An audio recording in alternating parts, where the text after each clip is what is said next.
비트코인 이후 등장한 유사 형태의 암호화폐들을 우리가 알트코인이라고 합니다. 엄청나게 많은 수의 알트코인들이 비트코인 이후에 등장한 것으로 알고 있습니다. 그 중에 몇 가지 좀 알고 있으면 괜찮을 것 같은 알트코인들을 몇 가지 소개해 드리겠습니다. 처음에는 뭐 이것이 이제 금전적으로 가치가 있다라는 의미는 아닙니다. 그런 거 오해하지 마시기 바라고요. 첫 번째로는 네임코인입니다. 이 네임코인은 초기에 등장한 알트코인이고요. 기존 비트코인은 트랜잭션만 블록체인에 기록됐는데 이 네임코인은 DNS와 같은 어떤 DNS는 이제 이 주소를 이런 www.naver.com을 뭐 이런 IP 주소를 바꿔주는 거죠. 이런 어떤 값과 매핑되는 이 맵을 해주는 그런 것들을 이제 키와 밸류를 등록하게 해줄 수 있는 블록체인에 등록할 수 있게 하는 것이 이제 네임코인이고요.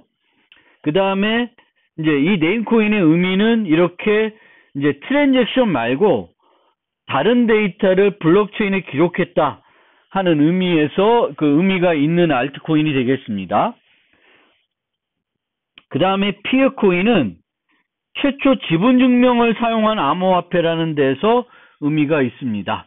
기존까지는 주로 POW 작업 증명을 썼었는데 피어코인은 이제 POS를 사용했습니다. 그 이후로는 이제 POS는 것들이 많이 등장하고 있습니다.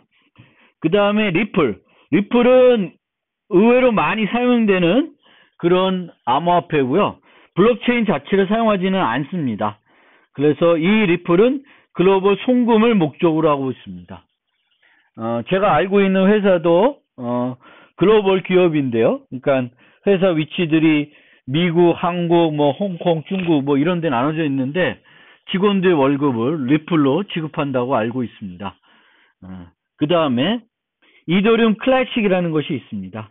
이더리움 클래식은 최초 이더리움이라고 보셔도 됩니다. 그래서 이더리움이 최초로 부탈린이 만든 다음에 어느 시점 돼서 DAO라는 공격이 있었습니다.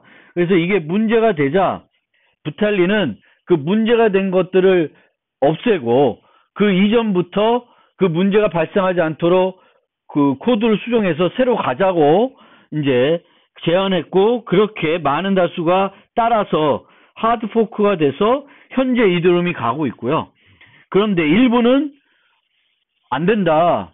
이거는 이제 불가역성을 위배하는 거다. 왜 네 마음대로 하냐. 뭐 이런 문제들이 있었겠죠. 그래서 이더리움 클래식은 이 공격 문제가 계속 남아있는 상태에서 계속 채굴이 이루어졌습니다. 그래서 그거를 이더리움 클래식이라고 합니다.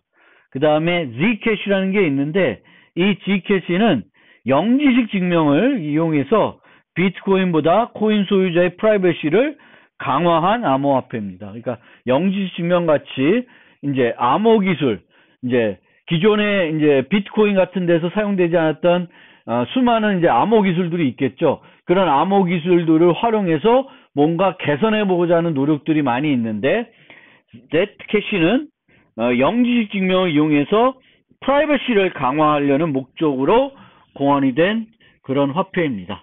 근데 저는 프라이버시가 더 강해지는 게 꼭 필요하냐? 그런 거에 대해서 좀 회의적입니다. 뭐 우리가 알고 있듯이 여러 가지 이제 범죄에도 이런 암호화폐들이 많이 사용되고 있죠. 그 엠번방 같은 경우도 그런 거를 우리가 매체를 통해서 많이 들었을 겁니다. 그리고 이제 랜섬웨어 같은 경우도 이제 그 돈을 지급해 달랄 때 자신의 그 비트코인 주소로 그거를 지급하게끔 하는 경우가 대부분인 걸로 알고 있습니다. 그리고 이런 협박 메일 같은 게 가끔 저도 봤는데 거기 보면 다 내가 너의 무슨 사적인 사진을 갖고 있으니까 돈을 지급해라 뭐 이런 근데 거기에 보면은 다 그 비트코인 주소들 이런 것들이 나와 있죠. 그래서 제 생각에는 더 이상 프라이버시 강화 이유가 있는지, 그건 한 가지 좀, 회의적이고요. 그 다음에 아요타라는 게 있습니다. 그래서 이 아요타는 사물 인터넷을 목표로 하고 있고요. 탱글이라고 하는 새로운 블록체인 기술을 사용하고 있습니다. 요거는 조금 뒤에 다시 또 자세히 설명드리겠습니다. 그 다음에 EOS라는 게 있습니다. 그래서 이더리움을 개선한 암호화폐고요. EOS를 그 사람들은 자신들이 블록체인 3.0이다. 진정한 플랫폼이다. 뭐 이렇게 얘기하고 있습니다. 그리고 이제 이 이더리움과 달리 분산앱 개발에 필요한 다양한 리소스들, 개발을 좀 더 효과적으로 할 수 있는 여러 리소스들을 제공하고 있습니다. 그게 자신들의 장점으로 내세우고 있습니다. 그리고 엔진이라고 하는 게 있는데, 요거는 이제 이렇게 특정한 곳을 목표로 하는 이제 암호화폐들이 있습니다. 얘는 게임을 위한 암호화폐. 게임을 위해서는 어떤 종류의 특징을 갖고 있어야 되는지 모르는데, 어쨌든 이런 게 있고요. 그 다음에 알고란드라는 게 있습니다.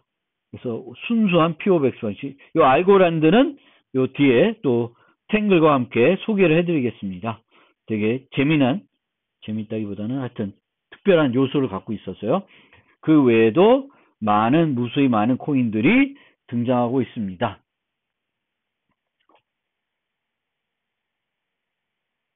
그리고 이런 코인들이 또 여러분들이 알아두셔야 되는 게 독자적인 코인인지, 뭐 이더리움을 베이스로 하는 토큰인지, 이것도 여러분들이 잘 보실 필요가 있습니다. 이 알트코인들을 보실 때요. 그러면 지분 증명은 과연 뭐냐? 블록 생성을 할 수 있는 검증자를 결정적인 방법으로 결정하는 겁니다. 비트코인에서는 채굴자들이 있고, 이 채굴자들이 막 다 동시에 채굴을 합니다. 그 중에 가장 빨리 성공한 애가 그 라운드의 검증자가 되는 거죠. 그런데 지분 증명에서는 블록을 생성할 수 있는 검증자를 결정적인 방법으로 결정합니다. 요번엔 너, 이런 식으로 결정하게 됩니다. 결정하는 방법에 따라 다양한 POS를 만들 수가 있습니다. 근데 말은 처음에 시작된 게 POS, 지분 증명이에요. 스테이크. 그래서 이 지분 증명이라는 것은 부를 보통 얘기합니다. 그래서 돈을 많이 가지고 있는 사람, 이 화폐에 돈을 많이 가지고 있는 사람. 그러면 뭐 이더리움이다. 그럼 이더리움 화폐를 가장 많이 갖고 있는 사람이 검증자가 되는 거예요. 그러면 이 지분을 많이 갖고 있는 사람이 검증자가 되는 게 문제가 없냐? 이런 논리를 갖고 있습니다. 거기에 이제 논리는 지분이 많은 사람은 이 화폐에 대해서, 이 화폐가 망가지면 안 되는 그런 니드가 있는 사람이죠.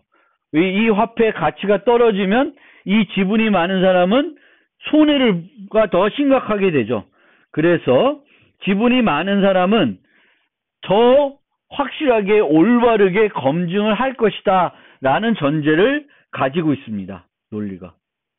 지분이 많은 사람은 엉뚱하게 안 할 것이다. 왜? 엉뚱하게 하면 검증자를 엉뚱하게 한다 그러면 이 화폐는 문제가 있는 화폐다. 그럼 문제가 있는 화폐들은 사용자들이 안 쓰게 되겠고, 사용자들이 활용을 하지 않으면은 그 화폐의 가치는 떨어지게 됩니다.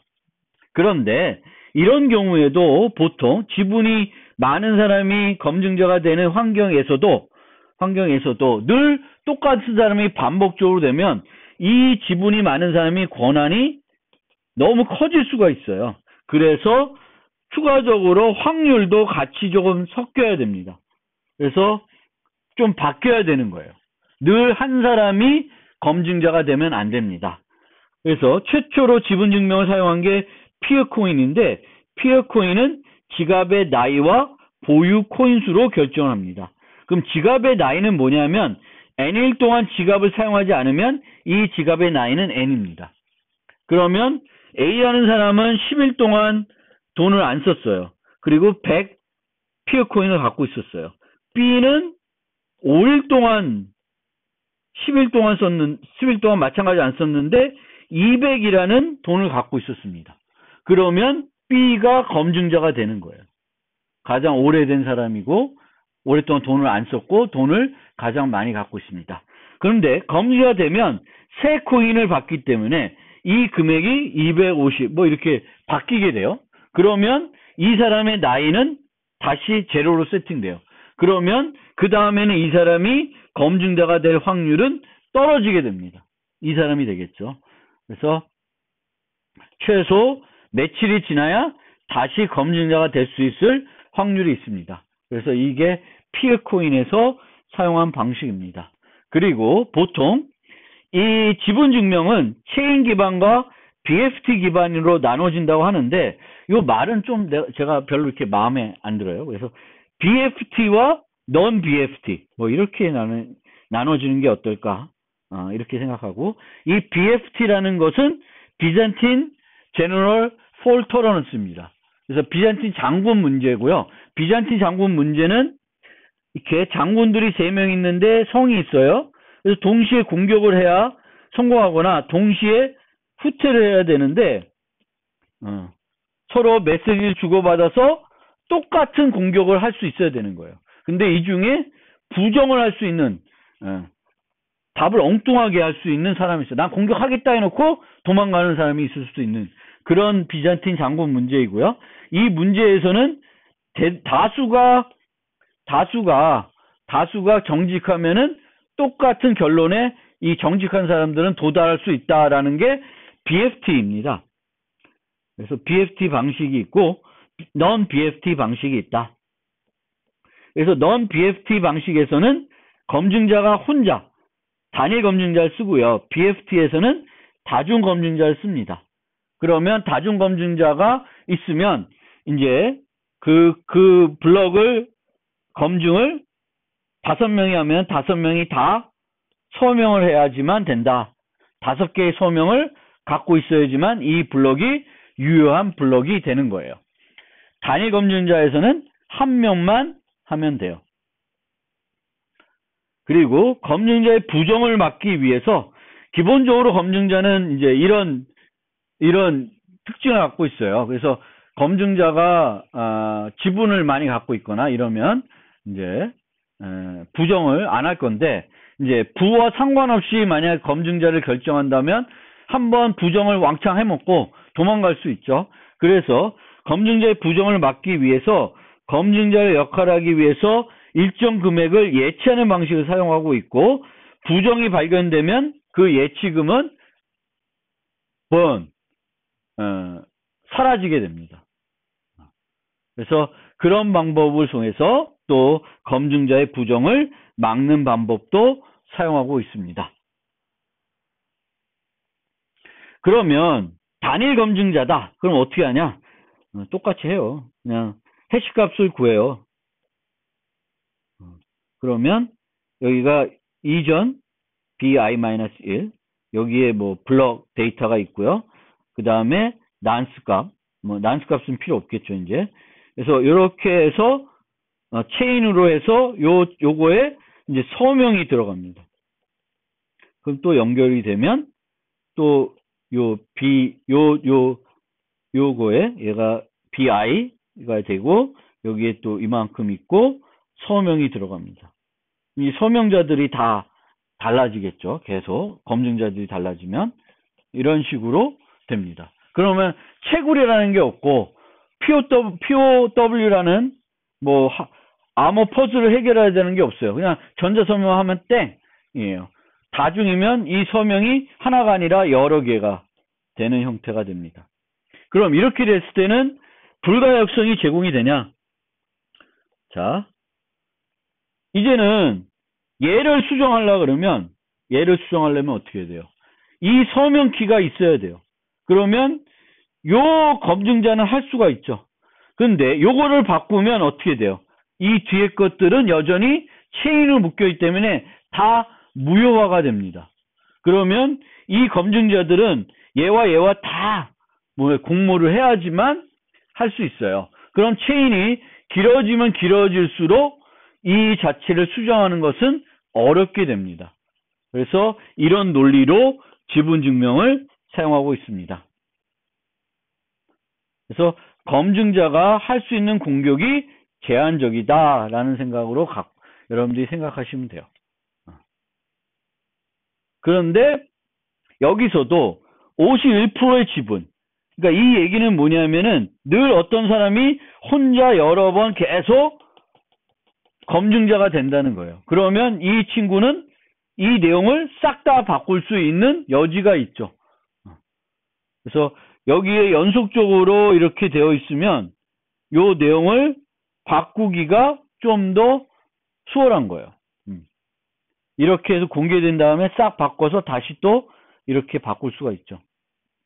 그래서 그런 얘기를 하는데 실제적으로 얘기하면 51% 해시 파워를 갖는 것보다 51%의 지분을 소유하는 게 더 어렵다고 되어 있습니다. 왜? 이건 실제 돈을 그만큼 갖고 있어야 돼요. 이거는 되게 어렵다. 엄청난 부자가 아닌 이상 51%의 돈을 갖고 있기는 어렵다라는 거예요. 지분 증명이 실제 부에 의존해서 검증자를 결정할 경우에는 그렇습니다.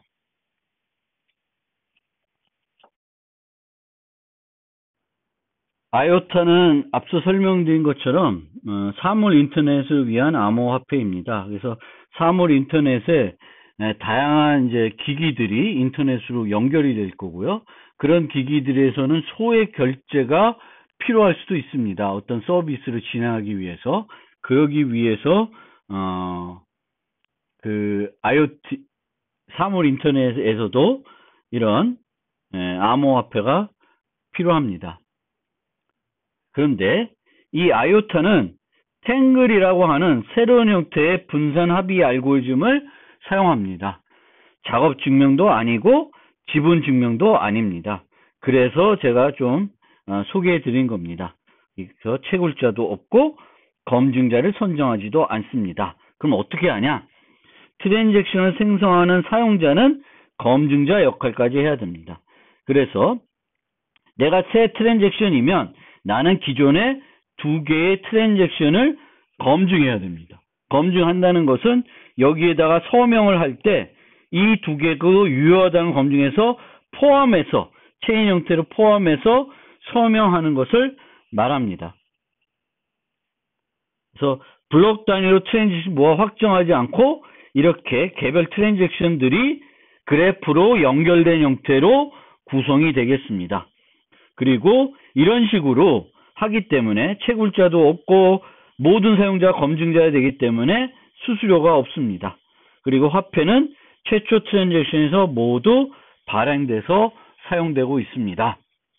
자, 그러면 이 탱글에 대해서 좀 더 자세히 설명을 드리겠습니다. 새 트랜잭션은 항상 2개의 기존 트랜잭션과 연결되고 트랜잭션들은 DAG를 형성하게 됩니다. 사이클이 존재하지 않는 방향성 그래프입니다. 이처럼 자기가 검증하는 거 앞으로 가게 됩니다. 그러면 최초 하나의 트랜잭션으로 모아지게 됩니다. 그래서 새로운 것이 들어오면 이 트랜잭션은 이렇게 새로운 2개를 또 검증해야 되고 이런 식으로 반복적으로 이루어지게 됩니다. 각 사용자는 새 트랜잭션을 그래프에 포함하기 위해 기존 트랜잭션을 승인해야 되는데 아무 트랜잭션이나 승인하면 안 되고 팁을 승인해야 됩니다. 팁은 다른 트랜잭션이 승인되지 않은 트랜잭션을 말합니다. 그래서 여기서 보면 얘가 팁, 얘가 팁, 얘가 팁입니다. 그렇죠? 얘네들은 아직 승인이 안 된 거죠. 얘는 앞에 걸 승인했지만 얘네들은 승인이 안 됐어요. 그래서 내가 새로 들어오면 이렇게 승인한다든지 해줘야 됩니다. 그러면 중요한 것은 팁 선택 알고리즘입니다. 팁을 어떻게 선택하냐? 최초 트랜잭션부터 그걸 승인한 트랜잭션 따라 팁을 만날 때까지 탐색합니다. 그러니까 예를 들면 여기를 출발한다고 치면 얘를 승인한 게 얘와 얘가 있죠. 그럼 둘 중에 하나를 선택해요. 여기로 갔어요. 그럼 얘와 얘니까 얘로 가고 얘와 얘니까 여기로 가요. 그럼 하나씩 가다 보면은 팁을 만나게 됩니다. 그래서 이렇게 랜덤으로 쭉쭉쭉쭉 찾아갈 수도 있고 어떤 기준을 가지고 찾아갈 수도 있는데 모든 애들이 공일하게 이제 그 승인을 받아야 되기 때문에 임의로 선택하거나 웨이트가 높은 트랜잭션 선택해서 탐색합니다. 그래서 웨이트가 높은 건 직관적으로 승인한 트랜잭션 수입니다. 그러면 다시 앞에서 자 얘는 요거는 하나 둘 셋 네 개죠. 얘는 하나 둘 두 개예요. 얘를 승인한 거. 그러면 얘 입장에선 얘를 선택하는 게 아니라 요걸 선택해서 옮겨가는 거예요. 근데 늘 이런 식으로 옮겨가지만 매번 이렇게 가면 이것 또한 제한적이 돼요. 그래서 가끔 랜덤하게 또 선택을 하게끔 만들어 놨습니다. 그래서 어쨌든 이 애들이 계속 팁으로 남아있으면 안 되고 어떤 애들만 집중적으로 승인이 돼도 안 됩니다. 또 얘네들이 그냥 갑자기 이렇게 승인을 해도 곤란해요. 그래서 그런 것들이 안 되게끔 이제 알고리즘을 구성하고 있습니다. 그래서 보상이 없지만 정해진 방식을 하지 않으면 자신의 트랜잭션이 승인되지 않을 수 있어 정해진 방식대로 이 웨이트가 높은 애들로 사용하도록 유도하는 방식을 탱글은 사용하고 있습니다. 이제 그 블록체인 얘기들을 좀 마무리해 보겠습니다. 그래서 프라이빗과 퍼블릭 블록체인, 블록체인이 이제 두 가지 종류로 우리가 구분이 되는데 이 분류 기준은 프라이빗과 퍼블릭, 폐쇄형과 공개형의 기준은 블록체인의 블록 값을 누가 생성할 수에 따라 구분될 수도 있고 블록체인 서비스의 참여를 개방하는지 제한에 따라 구분될 수도 있고 블록체인에 기록된 데이터를 누가 볼 수 있느냐에 따라서 구분이 됩니다. 이 공개형 블록체인은 비트코인과 이더리움은 이 세 가지가 모두 모든 사람들한테 공개가 되어 있습니다. 보통 기업에서 내부 목적을 운영하는 블록체인은 폐쇄형입니다. 폐쇄형도 일반 블록체인의 특성인 append only, 불가역성을 충족해야 됩니다. 그것이 블록체인을 쓰는 유일한 이유입니다. 제가 생각할 때는 불가역성이 필요한 응용에서 사용하는 것입니다. 폐쇄형에서도 신뢰 구축이 가능한가? 예, 기관이 복수의 신뢰성을 구축하고 이 서버들이 전자소명과 해시함수 이용해서 체인을 만들 경우에는 문제가 없나? 이렇게 생각하시면 돼요. 그러니까 POW를 하든 POS를 하든 뭔가는 해서 블록체인의 불가역성을 제공하려고 이 프라이빗 블록체인들도 하겠죠.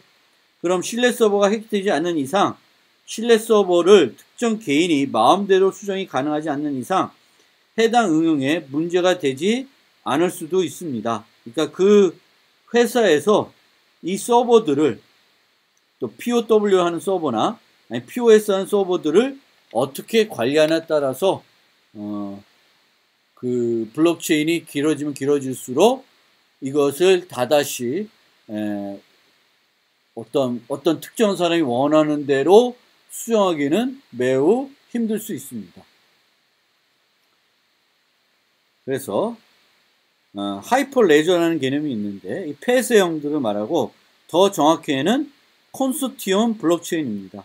그래서 2015년 리눅스 재단에 시작된 오픈소스 블록체인 프로젝트를 우리가 하이퍼 레저라고 하고 이 하이퍼 레저는 폐쇄형을 목적으로 하고 있습니다. 그래서 다양한 기업들이 참여하고 있는데 그 중에 유명한 게 패브릭이라는 게 있고요. 이거는 IBM이 주도해서 진행되고 있는 콘소티엄 블록체인입니다. 그래서 이거는 한번 살펴보시면 될 것 같고요. 그 다음에 이제 그러면 이 블록체인이 어떤 변화를 가져왔냐 사회적인 측면에서 두 가지에 대해서 많이 얘기하고 있는데 첫 번째가 암호화폐가 암호화폐를 이용한 소액 P2B 거래. 그래서 소액이에요. 그래서 중개자가 필요한 기존 서비스를 P2P 거래로 전환할 수 있다. 뭐 해외 송금 같은 경우도 리플을 쓰면 기존보다 훨씬 저렴하게 또 빠르게 전달할 수 있습니다. 우리가 해외 송금할 때 우리나라 은행 또 미국 은행 이런 중개해주는 그 중개에 대해서 수수료를 많이 띄어갑니다. 그래서 내가 뭐 100달러를 보내면 실제 저쪽에서 수령하는 금액은 100달러가 아니죠. 그래서 그런 게 있고 부동산 같은 경우도 우리가 복비를 내야 되죠. 판매하는 사람, 사는 사람 모두 복비를 내야 됩니다.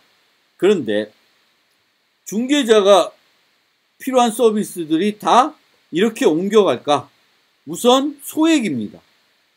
거액을 아직은 이런 암호화폐로 주고받게 대해서 불안할 거예요. 그래서 소액은 또 되는데 또 하나 우리가 생각해야 될 게 중개자가 필요 없는, 중개자가 수수료를 떼어가는 거죠. 근데 중개자가 없으면 불편한 측면이 많이 있습니다. 예를 들면 부동산 같은 경우에요. 이 부동산 앱 관련된 블록체인 기업들이 많이 생기고 있는데 만약 중개자가 없다라고 치면 어떻게 해야 되냐면 내가 다 해야 되는 거예요. 그러니까 내가 내 집을 현재 내놓고 싶다. 누구한테 팔고 싶다. 그러면 내 집에 있는 내부 구조들을 다 촬영도 하고 상태도 촬영해서 사이트에 올려야 됩니다. 그리고 또 그 사람들이 오기로 했으면 그 약속도 내가 다 처리를 해줘야 돼. 그러니까 중개자가 없다는 거는 돈은 아낄 수 있어도 대단히 불편한 거예요. 그리고 서비스 플랫폼이 구축되어 있어야 하며 이를 구축한 기업은 또 자선단체가 아니겠죠. 이들도 어딘가에는 수익을 창출해야 됩니다. 그러니까 우리가 잘 생각할 필요가 있어요. 하지만 어쨌든 간에 좀 더 중개 수수료를 절약할 수 있는 측면은 많이 있다라는 게 이제 암호화폐를 이용한 거래가 되겠습니다. 그 다음에 프로슈머에 대한 보상 방식의 서비스가 활성화가 가능하다. 그래서 우리가 어떤 서비스를 만들었는데 초기에는 이 서비스들을 사용하려는 유저들이 적을 수 있어요. 그러면 홍보가 안 되고 그러면 사용자들이 더 와야 되는데 안 오게 되는 문제가 있습니다. 그래서 사용자들이 어떤 그 서비스를 활성화하는 데 기여할 수 있게끔 보상하는 방식을 할 수 있습니다. 그래서 여기 보면 스토어제이 같은 경우에는 본인의 여분 저장 공간을 제공하고 보상해 줍니다. 그러니까 내 하드디스크의 일부를 제시해줘요. 그러면 그만큼을 거기서 사용하고요.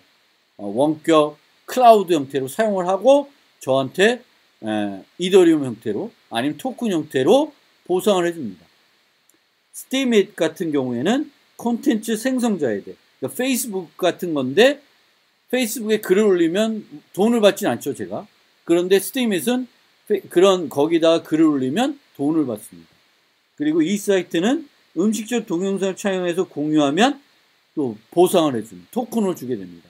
그럼 그 토큰을 내가 또 이 사이트에서 활용할 수도 있고 그 토큰을 뭐 이더로 바꿔서 현금화할 수도 있는 거예요. 그래서 요거는 가장 중요한 변화가 되겠습니다. 프로슈머에 대한 보상 방식 활성화 가능하다. 그리고 중개자가 필요 없는 서비스가 많아질 거다라고 했는데 여기에는 이제 두 가지. 중개자가 실제 없어도 되는 거냐. 그리고 중개자가 없으면 각 개인은 뭘 해야 되냐. 이걸 생각해 볼 필요가 있고 그럼 나는 이걸 안 하는 대신에 중개 수수료를 좀 내고 그거를 하는 게 더 편할 수가 있는 겁니다. 그래서 그 점은 늘 또 생각을 해야 돼요. 물론 이런 게 되면 기존 업체들은 해외 송금이 이렇게 되니까 또 여기에 많은 핀테크 그 핀테크 업체들이 송금 관련된 업체들이 나오고 있죠. 그러면 기존 업체들도 기존 은행들도 지금과처럼 비싼 수수료를 받을 수 없게 됩니다. 그러면 점점 일반 고객 입장에서는 좋아지는 케이스가 되겠죠. 그리고 실제 블록체인을 암호화폐 외에 다른 곳에 쓰는 데들을 몇 가지 예를 들어보면, 현재 금융기관들은 블록체인 연구를 많이 하고 있고 향후 대부분 금융기관들도 거래 기록들을 블록체인에 저장할 것으로 예측되고 있습니다. 그러니까 불가역성을 위해서 여기서 관리한다, 뭐 이런 건데, 이것도 이렇게 블록체인에 기록하는 것과 일반 DB에 기록하는 것과 뭐 얼마나 큰 차이가 있는지 여기에 대해서는 제가 고민을 많이 못 해봤습니다. 근데 어쨌든 간에 금융기관들도 이 블록체인에 대한 고민을 많이 하고 있습니다. 그 다음에 좀 더 다른 거, 에스토니아 정부는 정부의 모든 기록을 블록체인에 저장하고 공개하고 있습니다.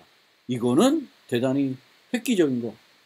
그러니까 정부의 기록들을 여기다 저장하면은 불가역성이니까 못 바꾸는 거예요.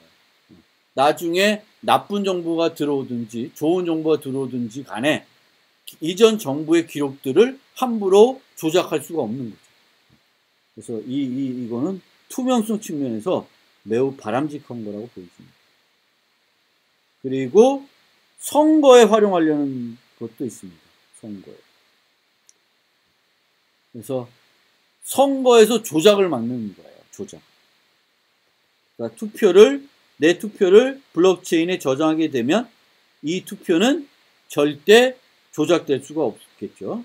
그래서 그런 측면에서 블록체인을 그걸 활용하려고 하는 게 있고요.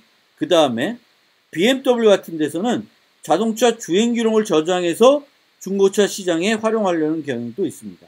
그러니까 중고차 같은 경우에 요즘은 좀 드문데 옛날에는 그 미터기를 고쳐가지고 오래 동작한 차인데도 그 마일리지를 얼마 주행 안 한 걸로 바꾸는 경우가 있었습니다. 그러면 알 수 없죠. 근데 이거는 뭐냐면 정기적으로 차량을 운행하면서 그 차량의 그 기록, 거리를 블록체인에 올리는 거예요. 그러면 절대 이 자동차의 주행 기록을 고칠 수가 없겠죠. 그리고 각종 로그 정보 기록, 뭐 이것도 해킹에 대해서 대단히 유용하겠죠. 그렇죠? 우리가 보통 시스템을 해킹하고는 내 흔적을 지우기 위해서 로그 정보를 지워야 되는데, 이 로그 정보를 블록체인 같은 데다가 저장을 하면 이제 그 불가역성이니까 수정을 못하게 되는 거죠. 그리고 디지털 여권, 각종 증명서를 저장하는 경우도 활용으로 되고 있습니다. 그런데 이것들이 뭐 얘는 어떤 다른 걸 쓰지만 나머지들은 POW 쓴다 그러면 이게 좀 그렇잖아요. 로그를 만들어졌는데 블록체인에서 확정되기까지는 금방 안 되는 거예요. 금방 안 되잖아요. 그러니까 그런 것들도 우리가 이제 생각을 해봐야 돼요. 그러니까 블록체인은 불가역성을 제공하지만 바로 되는 게 아니에요. 데이터가 생성된 시점 바로 블록체인에 그 불가역성을 제공하는 게 아니니까 그런 점에서 우리가 생각할 필요가 있다. 그리고 그런 의미에서 블록체인과 일반 데이터베이스의 차이는 뭐냐? 일반 데이터베이스는 불가역성을 제공 못한다는 거예요. 그럼 일반 데이터베이스도 우리가 데이터를 저장할 때 전자서명에서 저장할 수가 있죠. 그러면 데이터베이스도 전자서명에서 데이터 들어가기 때문에 그 키가 없는 사람은 수정하기가 어렵겠죠. 그런데 일반 데이터베이스에서 전자서명을 하면 여전히 전자서명한다는 것은 체인 형태로 엮여져 있지 않으면은 서명 키를 갖고 있는 사람은 언제든지 마음만 먹으면 수정할 수가 있는 거예요. 그래서 이 블록체인에서의 불가역성이라는 것은 그거랑 다릅니다. 그래서 체인 형태로 돼 있어서 그 권한이 있는 사용자도 한번 데이터를 첨삭하고 나서는 수정할 수 없어야 되는데 일반 데이터베이스에서는 일반적인 기술로는 그것이 어렵다는 것입니다.